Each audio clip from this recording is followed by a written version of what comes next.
بسم اللہ الرحمن الرحیم. بہت ہی خوبصورت واقعہ ہے. وہ امریکی ریاست ٹیکساس کا ایک عیسائی نوجوان تھا. بیماری کے باعث پورا جسم مفلوج ہو گیا تھا اور تقریباً 10 سال سے ایک نرسنگ ہوم کے بستر پر پڑا تھا.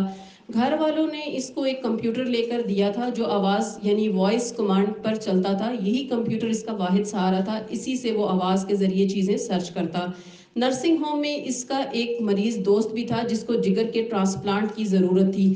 ایک دن اس کے دوست کو اطلاع دی گئی کہ ایک ڈونر مل گیا ہے. وہ بہت خوش ہوا اور اس نے کہا کہ رابرٹ میں تمہیں بہت یاد کروں گا مگر اب مجھے جانا ہوگا. بدقسمتی سے دوست کا ٹرانسپلانٹ کامیاب نہ ہوا اور اسی سرجری کے دوران اس کی موت واقع ہو گئی. اس مرحوم دوست کی بہن نے اس کا کراس یعنی صلیب کا نشان رابرٹ کو یادگار کے طور پر دے دیا اور رابرٹ کے بستر کے ساتھ وہ کراس لٹکا دیا کیونکہ رابرٹ خود تو ہل نہیں سکتا تھا, اس لیے اس نے اس کے بستر کے اوپر یعنی بیڈ کے اوپر لٹکا دیا. ایک دن رابرٹ نے خواب میں ایک آدمی کو دیکھا. اس آدمی نے اپنا نام محمد صلی اللہ علیہ وسلم بتایا اور کہا کہ اللہ تعالیٰ نے انبیاء کو اس لیے نہیں بھیجا تھا کہ لوگ انبیاء کرام کی ہی عبادت شروع کر دیں. اللہ تعالیٰ نے انبیاء اس لیے بھیجے تاکہ لوگ اللہ تعالیٰ کی عبادت کریں. عیسیٰ علیہ السلام ایک بشر یعنی انسان تھے جو بازاروں میں چلتے پھرتے اور کھاتے پیتے تھے اور یہیں پر اس کا خواب ختم ہو گیا. رابرٹ کو بس اتنا یاد رہا کہ عیسیٰ علیہ السلام ایک انسان تھے اور یہ بات اسے محمد صلی اللہ علیہ وسلم نامی ایک شخص نے بتائی. اس نے محمد صلی اللہ علیہ وسلم کو گوگل کیا اور بغیر کسی دعوت تبلیغ بغیر کسی مسلمان سے ملے اس نے بستر پر لیٹے لیٹے اسلام قبول کر لیا. آن لائن قرآن سیکھا اور حفظ شروع کیا. اسی قرآن فہمی میں معروف اسکالر نعمان علی خان کی ویڈیوز تک رسائی ہوئی. یہ ایک انگلش اسکالر ہے, شاید آپ نے بھی انہیں سنا ہو.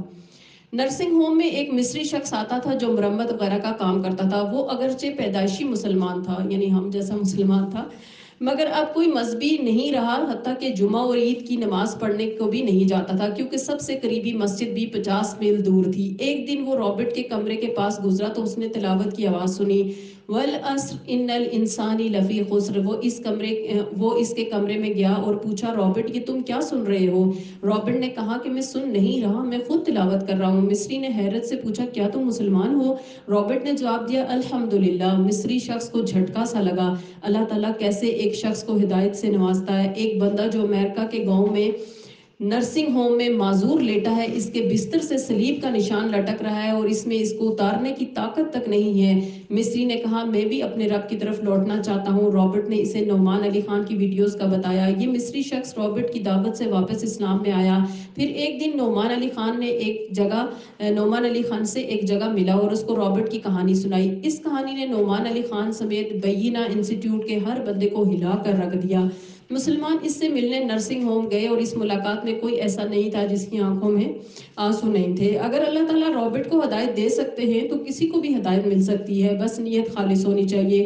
طویل بیماری کے بعد آج رابرٹ ڈیولا کا انتقال ہو گیا. وہ کہتا تھا کہ میں کبھی کبھی سوچتا ہوں کہ مجھے یہ بیماری کیوں ہوئی, پھر میں اس سوچ کو جھٹک دیتا ہوں کہ اللہ تعالیٰ نے مجھے اتنا کچھ عطا کیا, ہدایت دی, اسلام دیا. اگر اسلام کی طرف لانے میں یہ معذوری میری مددگار ثابت نہ ہوئی تو یہ برا سودا نہیں ہے.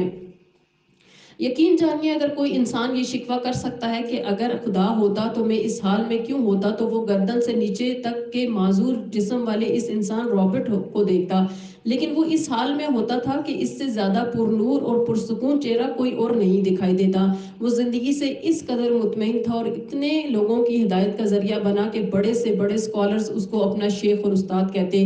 تو ہدایت کے لیے آپ کو پریشان ہونے کی ضرورت نہیں, آپ صرف دعائیں کریں. ہدایت ہمارے آس پاس ہمارے ارد گرد ہے, یہ اللہ کی طرف سے آتی ہے, اس کا تعلق نیت سے ہے, دل سے ہے. پھر چاہے اصحاب کاف ہوں یا رابرٹ ڈیولا ہو, اللہ ان کو اپنے خاص بندوں میں شامل کرتا ہے.